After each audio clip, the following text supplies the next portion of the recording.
Hold on. I was mute. This is mute. There we go.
Hello, this is Congressman Hakeem Jeffries. I want to welcome everyone to our telephone town hall meeting. We're going to get started shortly.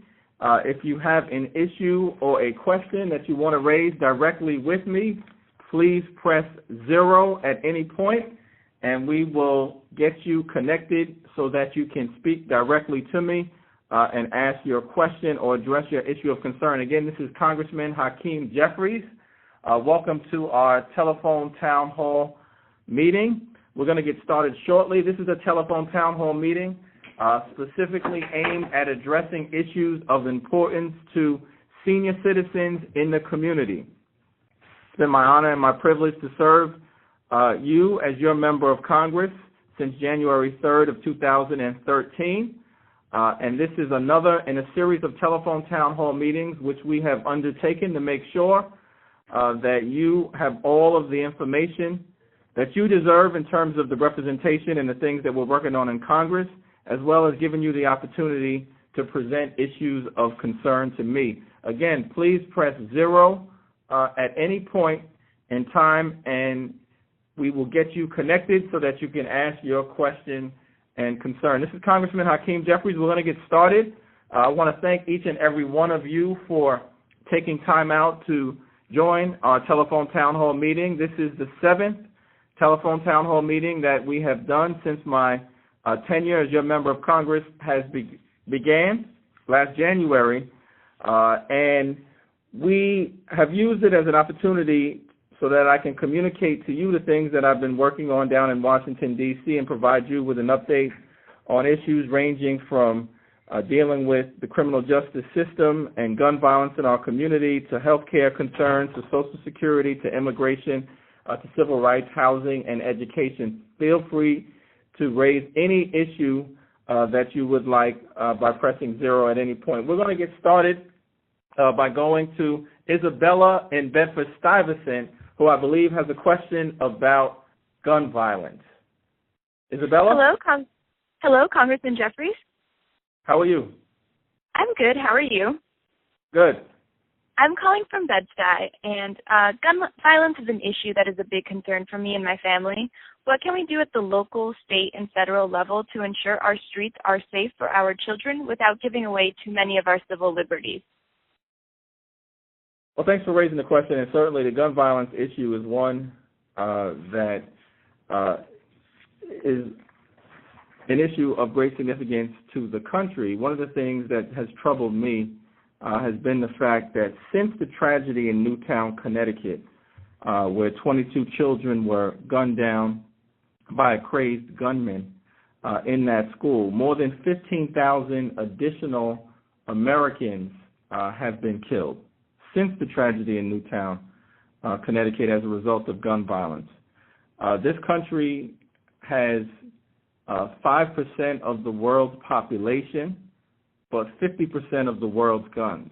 And it's estimated that there's approximately 275 million guns in circulation in America. And so my position has been that responsible gun control, in order to prevent these weapons of mass destruction from getting into the hands of people who would do us harm, particularly in the neighborhoods that I represent, would be the reasonable and responsible thing to do. The majority of guns that are used to commit crimes in Bedford-Stuyvesant and Coney Island and East New York and Ocean Hill, Brownsville, and Fort Greene and Clinton Hill are guns that are not manufactured or made in the city of New York. They, in fact, come from the neighboring state of Pennsylvania as well as from states in the Deep South. And so I've undertaken an initiative to try and get the Bureau of Alcohol, Tobacco, and Firearms, which is the ATF, the federal agency charged with enforcing our nation's gun laws, to get more actively engaged in trying to stop illegal guns from coming into our community, since we know that they're not manufactured here in New York, but they are bought and sold in other places and trafficked into our community. And so we're going to stay on top of that effort. The House Republicans, unfortunately, have been obstructing things in Washington, D.C., but I'm confident that we're on the right side of this issue, and it's one that's very important for our community. We're going to go to Ms. Iris Goldenberg, who I believe has a question about senior housing. Yes, I'd like to know what you're doing about senior housing. The prices go up, and our Social Security just doesn't make it. Well, thank you for raising that issue. As you've indicated, one, New York City has increasingly become a place where only the wealthy and the well-off can afford to live in our communities, and that would be a tragedy because we would lose the great diversity that exists in New York City if it becomes an unaffordable place. And seniors in particular, as you pointed out, are in a position where, because if you're on a fixed income and Social Security provides a limited amount of funding per month, the cost of housing continues to go up, you'll be priced out of your community. And so I met recently with the de Blasio administration and the deputy mayor for housing, as well as the commissioner for the Department of Housing Preservation and Development, to talk specifically about their affordable housing effort and how that relates to senior citizens. One of the things that they've committed to doing is to creating and preserving approximately 200,000 units of affordable housing over the next 10 years. I've indicated to them that one of the highest priorities that I'd like to work on with them is the creation of senior housing for people who have dedicated so much to our communities, help turn communities around, but in some ways are at risk of becoming victims of their own success as people from other parts of the city and the country want to move into neighborhoods that you've made desirable and now price our seniors out. And so there's a robust program that will be underway, working in partnership with the de Blasio administration. The governor has also committed approximately $1 billion in additional spending, $100 million in additional spending for affordable housing programs this year. And I'm certain that in the governor's second term, more can be done to build upon that. But the construction of senior housing and the preservation of existing housing that exists is certainly a high priority. Thank you so much for that call. We're going to go to Ms. Eckerson from Clinton Hill, who I believe has a question about homelessness. And you can press 0 at any point in time if you've got a question or concern. Press 0 at any point. This is Congressman Hakeem Jeffries with our October telephone town hall meeting. Good afternoon. Good afternoon, Congressman. I'm just curious about the question you just finished answering was about what I'm talking about, affordable housing, but not necessarily seniors, because I'm not far from being a senior. You know, I'm 54 years old, and it's hard just to get out here and find somewhere to live. New York City is getting really ridiculous on rent. I live in Clinton Hills right now, but I really can't stay here. And this is a family-owned building. It's just too expensive. Well, I appreciate you raising the issue. And as I mentioned, one, affordability is one of the greatest challenges that we face in the city of New York, because we are at risk of becoming a city simply for the wealthy and for the well-off. And if that is were to ever happen, we would lose our character. What makes us strongest is our great diversity, our diversity in terms of race, socioeconomics, cultural diversity, artistic diversity, different income ranges, and certainly our age diversity, where we've got everyone from seniors and people who are just starting out their families able to live in New York City. That's what we traditionally have been.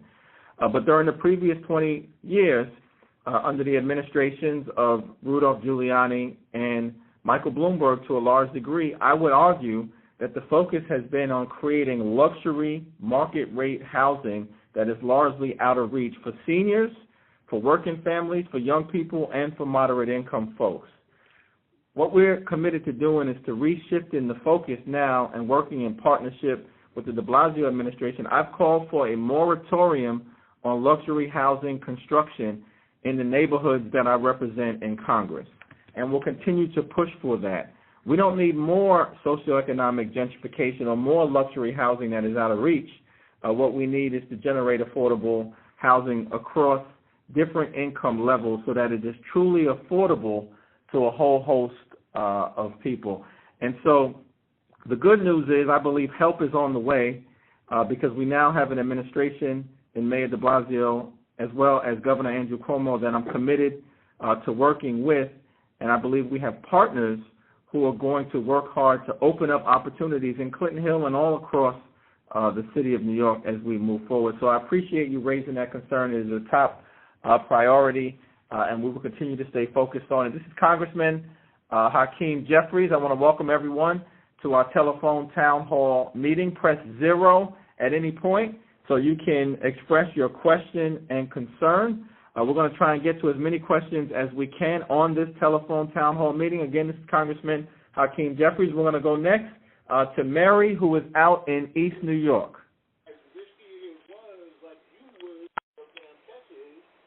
Mary? Hello, my name is Mary, and I live in East New York, and my concern is what are they going to do to help improve the community centers for the senior citizens. You know, they take a lot of things away from them, and they really need to keep them open for them, you know, for the people that's disabled and really need this help.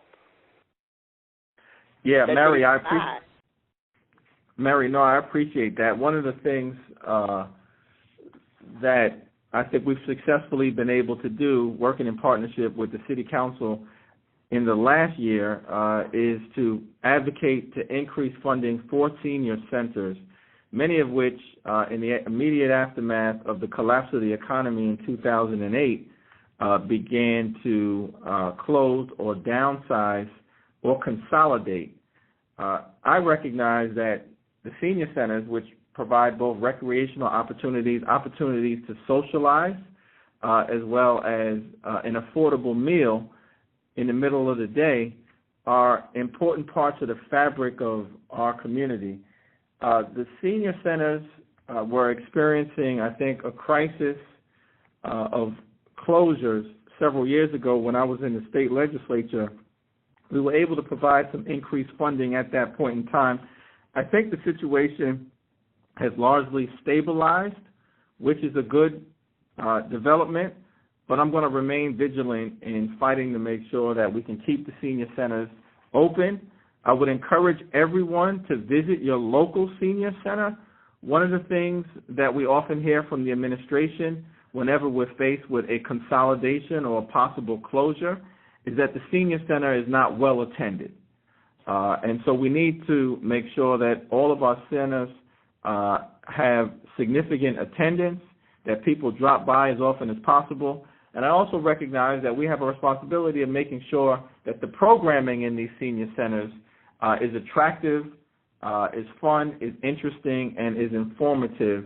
And I'm committed also to making sure that we make that happen. Thanks so much for joining the call. This is Congressman Hakeem Jeffries with our telephone town hall meeting focused on senior issues in particular. This is Congressman Hakeem Jeffries, press 0 at any point. We're going to go to Cecilia, who is in Brownsville, Brooklyn. Cecilia, welcome to our telephone town hall meeting. Okay. Yeah. I wanted to ask another question. You there? Okay. Yes.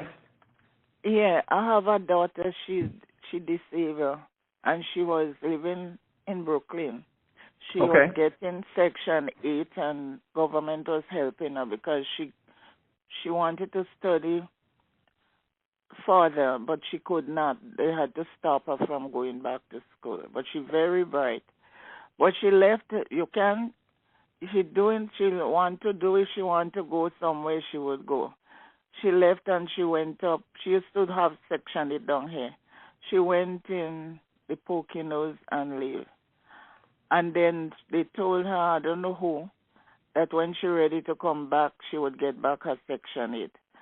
So I would like to know if this would take place, because right now I got a form for the houses that they're building there for she to fill out to get her apartment down here, because she have no family in the Poconos and she always sick. Although she's sick, she usually go in the hospital and do volunteer work, and the work she doing is to help them with book work. So I said to her she could do the same thing here. When she fill in the form, make sure she tell what happened, and then because she's very bright. Yeah, if you hold on the line, we'd be happy to get some additional information from you. Our office, which is located, our main district office, 55 Hanson Place, the Shirley Chisholm State Office Building. I would urge anybody, when you get an opportunity, to stop by or call if you've got any issues of concern. But I'd be happy to get your information, and then we can refer her to the appropriate person to get her the housing assistance that she needs. Thanks so much for the call. This is Congressman Hakeem Jeffries. Welcome to our telephone town hall meeting. We're focusing today specifically on issues related to seniors, but feel free to bring any quality of life issues to my attention. We're going to go next to Michael Walcott, who I believe has a question about public safety. Mr. Walcott, thanks for joining us. Congressman Jeffries, hello. How are you? I'm fine, Congressman Jeffries. Thank you for all the hard work you've been putting in. My questions are, you're welcome. First of all, I have a question about safe and secure. I live in New York City housing in the Ingersoll projects. I am 60 years old, disabled, and my front door hasn't had a lock on it in, I'd say, 2 to 3 years. I mean, when I sign my lease, I read it from cover to cover, and they do say safe and secure housing. I don't know how it can be secure if someone can just walk right on in. Now, as you know, Congressman Jeffries, go ahead. I appreciate you raising that. What, if you don't mind letting me know, what is the specific building in Ingersoll that you live in? 36 St. Edwards. Okay, 36 St. Edward. I'll make sure that we raise that with the housing authority so we can try and get it. Not to interrupt you, Congressman Jeffries, is this building unique? I absolutely I understand. And in fact, to that point, so in July I introduced legislation that was called PJ's Act, and it was introduced in response to the tragic death of P.J. Avante, who was killed in an East New York public housing development in an elevator, stabbed multiple times. Yes. You probably remember the incident, and sir, so do others tragically on the call. The legislation would provide an additional funding stream for the New York City public housing development to secure locks, enhanced lighting, as well as security cameras. The problem that the New York City Public Housing Development has faced is that between 1991 and 2001, the Public Housing Authority in New York, as part of a federal program that used to provide $310 million per year, in security funding for public housing development across the country, $75 million of which used to go to NYCHA. That program was eliminated by President Bush in 2002. And so whereas the Public Housing Authority used to be eligible for funding that came from a pool of $310 million, that was reduced to a pool of $20 million for the entire country, of which NYCHA was only eligible for $250,000. And so in some measure, because of the federal government getting out of the business of trying to provide for funding for safe and secure NYCHA, public housing developments in New York City have been in a bad spot. And so the legislation that I've introduced, which has the support of the lead Democrat on the Housing Subcommittee in Congress, is designed to open up an additional funding stream so that we can get the resources to NYCHA to make sure that they can safely and securely guard and protect the residents of public housing. So I appreciate you raising that issue. It's an important one, and we're certainly on top of it. We're going to go to Ms. Iris Goldenberg. Again, this is Congressman Hakeem Jeffries. Press 0 at any point during this telephone town hall meeting, and we're going to try and get to as many questions as we can. Iris Goldberg. Yes, I've been hearing a lot of gunshots or firecrackers. I'm not really sure, and I'm wondering how I could get this out of my neighborhood because it keeps me up at night, and it's kind of hard for me to get to work on time when I'm really tired. Now, what neighborhood are you in? I'm in Brooklyn, New York, Kings Highway. Oh, in the Kings Highway area. Okay, well, listen, if you hold on the line, if we can get some more information from you, I'd be happy to reach out to the local police commander of the police precinct for your neighborhood to directly address the issue. But you do raise an issue that is of great importance to me. Even though crime is down in New York City, the number of shootings in many of our neighborhoods is up, and as long as there's a single shot fired in a single neighborhood, that's one shot too many, and obviously we've got to do more. So I appreciate you raising that issue. This is Congressman Hakeem Jeffries. We've got some time left. Press 0 at any point in time. If you've got a question or concern that you want to raise in the time that we've got remaining, and feel free to raise it on any issue. I'm here to serve, and it's been my honor and my privilege to work on your behalf as your member of the United States Congress since January of 2013. We're going to go to Akram now, who I believe has a question about housing. This is Congressman Hakeem Jeffries. Welcome to the call. Yeah, my name is Akram, and I am wondering, I am a senior citizen, 87 years old, and I need immediate a senior place to live because I live temporary here, and anytime I'll be ousted of this special place.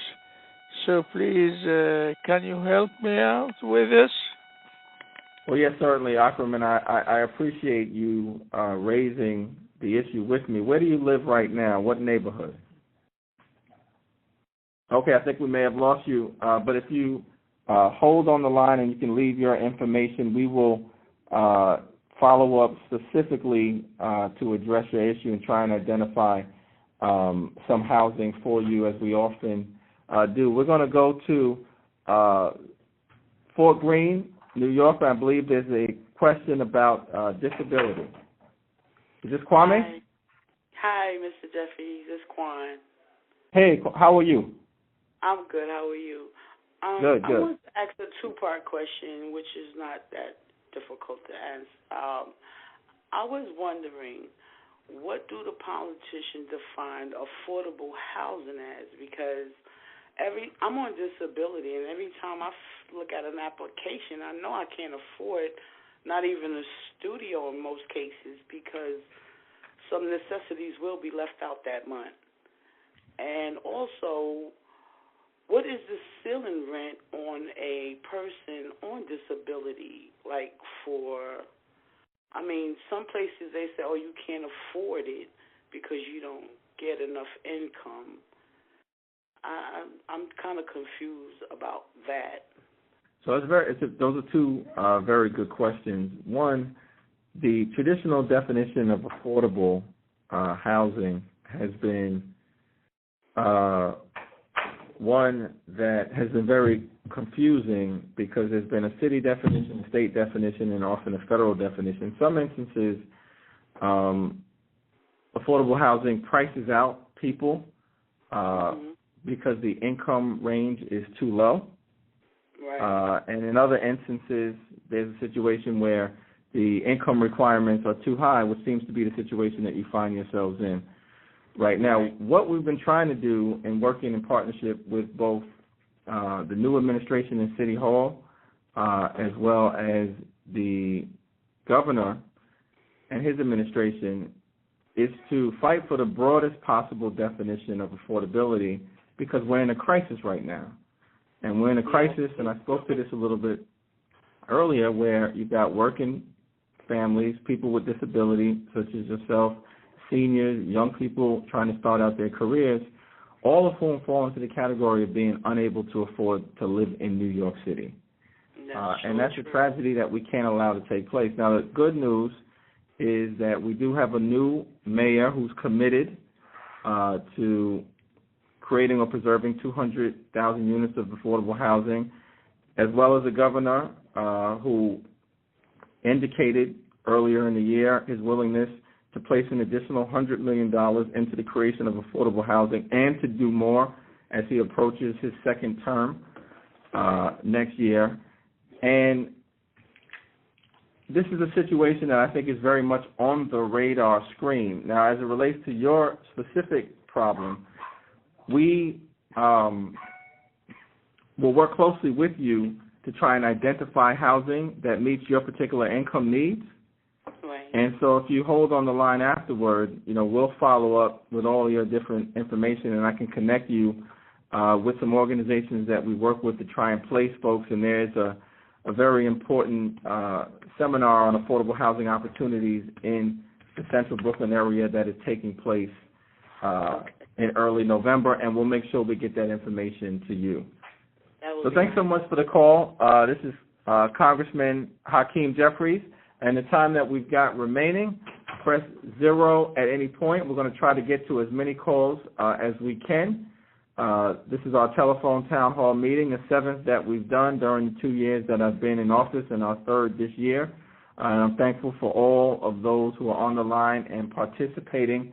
And press 0 at any point if you'd like to join. We're going to go to a call in East New York. Mrs. Stewart, welcome to the telephone town hall meeting. Good afternoon. Yes, good afternoon, Congressman. How are you, sir? Good. This is my first opportunity talking with you, but I like the topic in discussion tonight, affordable housing, and a few people have touched on housing, especially for disabled who are on very fixed income and incapacitated that needs help. I'm talking in reference to a very good friend of mine who's lost her vision due to diabetes, and she's been on this waiting list for affordable housing for 4 years, and she's not getting anywhere with it. But now that the new mayor is in place and you're talking about programs, what is there that can help her expedite this matter? Well, I think so you've got opportunities that are going to come online within the next few months. And what I would do is, if you hold on the line, we'll get that information from you so I can connect with her specifically and address her particular set of circumstances. It does speak to this general issue, and this has been a theme that has come up in several other calls, of just the real need to deal with the affordable housing crisis in the city of New York. The federal government also has to step up and do its job. One of the other pieces of legislation that I introduced earlier in the year was legislation that would require that at least 50% of the housing that is created whenever there's any new development will be affordable. Currently, there is a federal program that incentivizes the creation of new housing, but only 20% of it has to be affordable, and the other 80% could be market rate. And the problem is market rate housing in New York City is essentially luxury housing that's out of reach for most people, in particular for almost everybody who was on this call, if not everyone. And so we're trying to change the dynamic so that if the federal government is going to provide assistance to a developer, we want to make sure that a substantial amount of affordable housing is created. So that's the overall policy effort. But as it relates to the specific problem that you raised, Ms. Stewart, if you just hold on the line, we'll make sure we follow up, get the information, and then put your friend in contact with an organization that can help provide her with some assistance. So thank you so much. Even the East New York area, with all this development that's taking place here, none of it addresses affordable housing. You know, I'm glad. I'm glad companies coming in, but none is addressing affordable housing. Yeah, I'm glad you raised that. There is a lot of affordable housing that is scheduled to come online in East New York, and some of which has come online in the new Gateway mall area. And so those are some opportunities that could be immediately available that we'll want to make sure that we connect your friend to as soon as possible. So I appreciate you raising that. We're going to go to Michelle from Flatbush, who I believe has a healthcare related question. This is Congressman Hakeem Jeffries. Welcome to the call. Yes, I just wanted to. I just wanted to make a point, or I don't know. A lot of my friends and we have disabilities, and some of my friends have home attendants, and their home attendants work very hard to provide services and care for their clients, and the clients are not getting enough compensation, for a living wage. It's the home attendants work very hard, and with what the cost of living is, they're not really getting a living wage. Well, Michelle, I appreciate you raising that. You're absolutely correct. One, home health aides are underpaid and in many instances overworked, and they do important work in caring for our loved ones, our family, during a time of need. I support a minimum wage increase across the board for everyone, and that is a bill that I've co-sponsored down in Congress, H.R. 1010, that the House Republicans have refused to allow a vote on. Unfortunately, it would raise the minimum wage across the country to $10.10 an hour. Now, a lot of people say, well, I work for a little bit more than minimum wage, and I think one of the reasons why this is legislation that's important for everyone to support is that if you raise the minimum wage, you raise the floor for everyone. And so you lift up American workers all across the spectrum and all across the country. It would lift up the wages for home health care attendants as well. The home health aides, many of which live in the district that I represent, many of which work on behalf of clients in the district that I represent, are incredibly important contributors, and I fully support an increase in wages for them, and we'll continue to work in that regard. So, Michelle, thank you so much for raising that issue and the general issue of making sure that Americans get a living wage. This is Congressman Hakeem Jeffries. Press 0 at any point. In the limited time that we've got remaining, we're going to try and get to a few more questions before we wrap up. This is our telephone town hall meeting, giving me an opportunity to speak directly with you, the people that I'm honored to represent in the United States Congress. We're going to go to Christian from Canarsie, who I believe has got a question about property taxes. Good afternoon. Thanks for joining us. Good afternoon, Congress. My name is Claudine Christian. I wanted to know, why is it in Canarsie here the property taxes are so high as Rockland County, and we are not getting any discounts? Well, I appreciate you raising that, Ms. Christian. One, property tax issues are within the jurisdiction of the City Council, and one of the things that occurred during the Bloomberg administration is that there were a few different property tax increases that have unfortunately placed the burden on homeowners such as yourself and others all throughout the city and certainly the congressional district that I represent. One of the things that I've recently discussed with the new administration is the effort to try to freeze property taxes, particularly for people who are on fixed incomes or for people who are entering into their senior years. And it's an issue that we have to bring before the state legislature in Albany.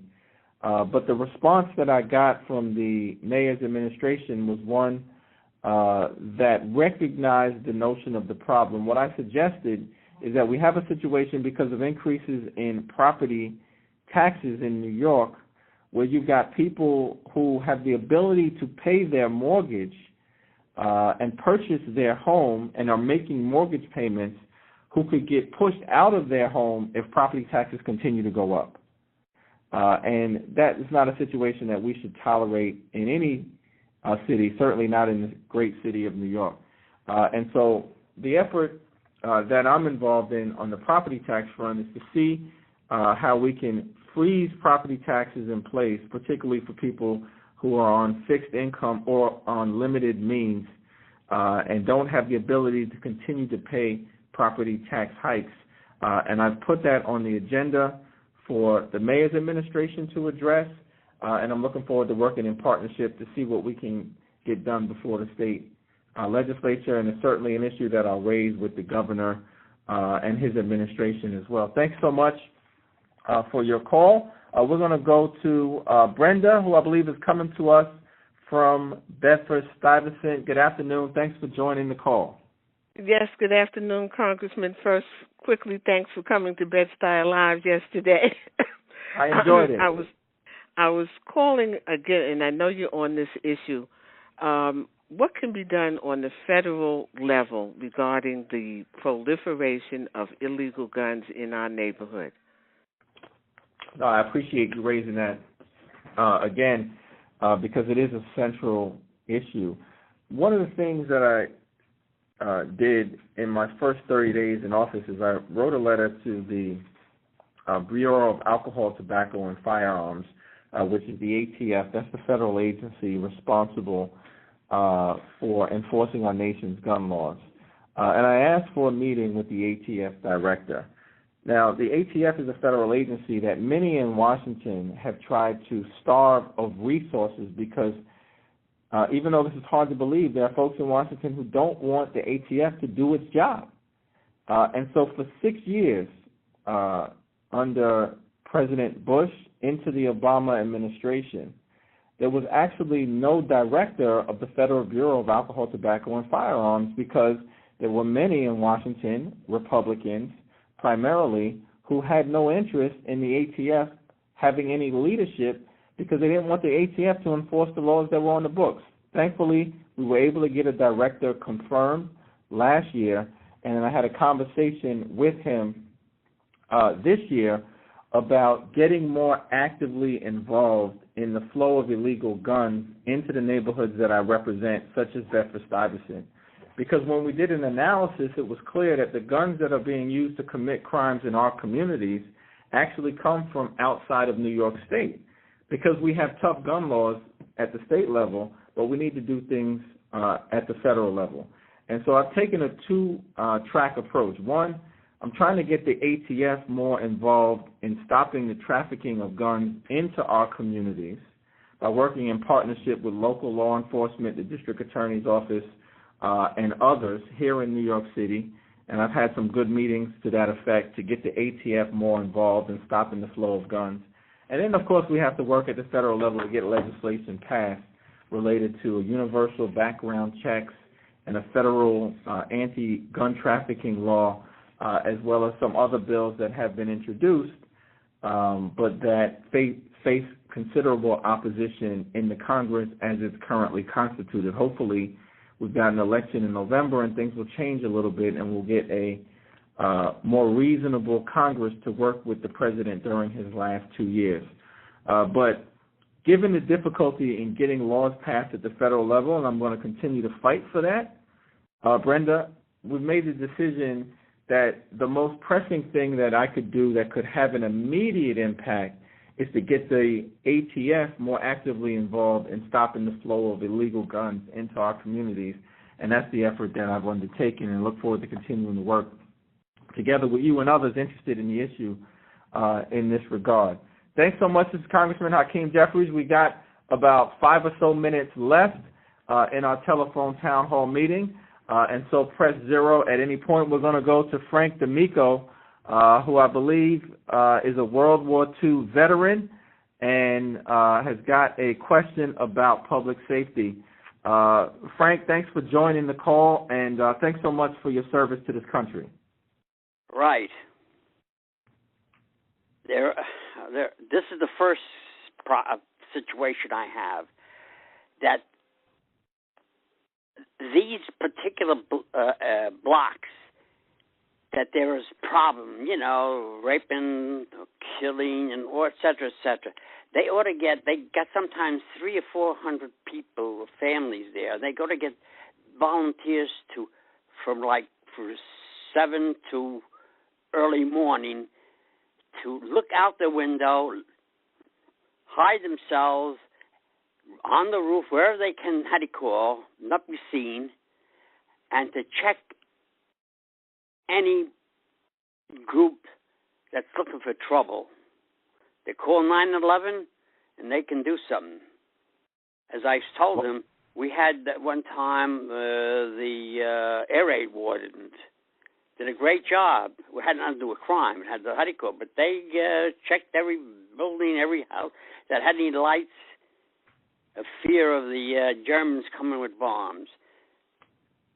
Well, Frank, I appreciate you raising that point, and I think several folks that I've spoken to throughout the district have talked about the need to reinvigorate some of the block watch associations and efforts where people take ownership and interest in the things that are happening in their communities, and I certainly think it's a great idea. I grew up myself in Crown Heights on Sterling between New York and Nostrand, and my father was actively involved as a block captain as part of the neighborhood block watch effort, and those were in the days when crack cocaine first came on the scene, and people all across the communities in New York City banded together to get involved, to turn things around, and have helped to create the wonderful communities that we've got right now. And so it's a wonderful suggestion, Frank, that you raised. Again, thank you for your service during World War II, and I'm certainly looking forward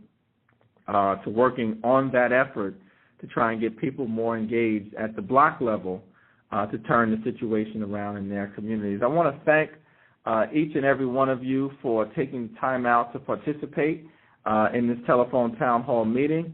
This is one that we geared specifically toward the seniors in our community to make sure that the seniors have an opportunity to air your concerns directly to me in this telephone town hall format. I appreciate everyone who has taken the time to come on today.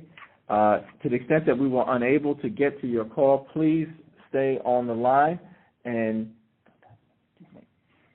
if you just hold on the line, we will be able to get your information, get your specific concern, and we will follow back up directly with you. So again, this is Congressman Hakeem Jeffries. Thanks so much for the opportunity to spend this time with you on a telephone town hall meeting.